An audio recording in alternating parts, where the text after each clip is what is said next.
Sir Lancelot's Litter Box is the 22nd episode of the 6th season of Two and a Half Men.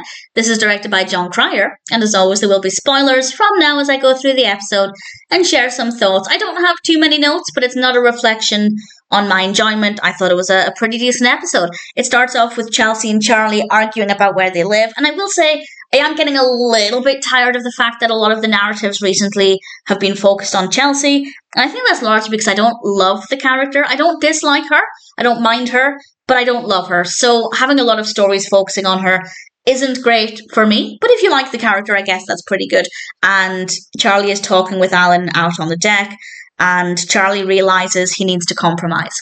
So he decides to give Chelsea a key to his place because they were arguing about where they were living, and, well, he gives her Alan's key. And the next thing we know, her stuff is everywhere. The decor looks very different, it's very cluttered, it's very busy, and I will say if that happened to me, if somebody moved in with me and my very minimalist decor and it turned into chaos, I'm not saying I would have reacted the same way Charlie did, but I think I would have felt the same way Charlie did. And she also brought the cat, which I'd very much like that, but Charlie's not too fond of having a cat's litter box everywhere. And he decides to go to the bar. Alan goes to talk with him again, and they have another good conversation, and Charlie and Chelsea are out on the balcony, and the next thing we know, Charlie's found a workaround. Alan goes into his room and Chelsea's stuff is there. And I have to say, Alan complained about this to Charlie, and Charlie kept getting him to say things to basically prove you don't pay rent, you don't have your own place.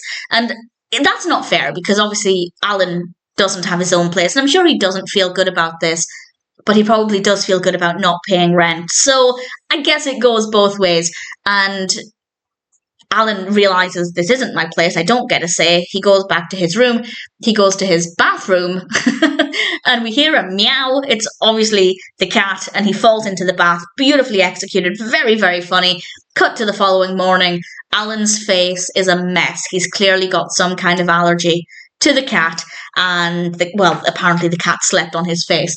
And I have to say, if somebody brought a cat and the cat chose to sleep with me, I'd be so honoured. I'd be so happy about that. Alan clearly not as impressed.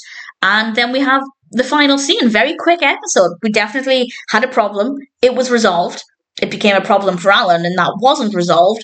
But Charlie managed to find a happy medium, because we find out that actually Chelsea has already rented her place where she was staying, and we find out that actually Charlie was the one who took the property, because he gets a pizza delivered, and we find out that he took it as a place to go and have some alone time, which I have to say, if he needs that, it's absolutely fine. It's kind of a wealthy person's version of having a shed in the garden, or your own basement, or somewhere you can go to be on your own and have alone time. It's just Charlie decided to take it to an extreme and rent an entire apartment. So if he's happy and Chelsea's happy staying at his, then, well, I was going to say everybody's happy, but yeah, Alan obviously isn't.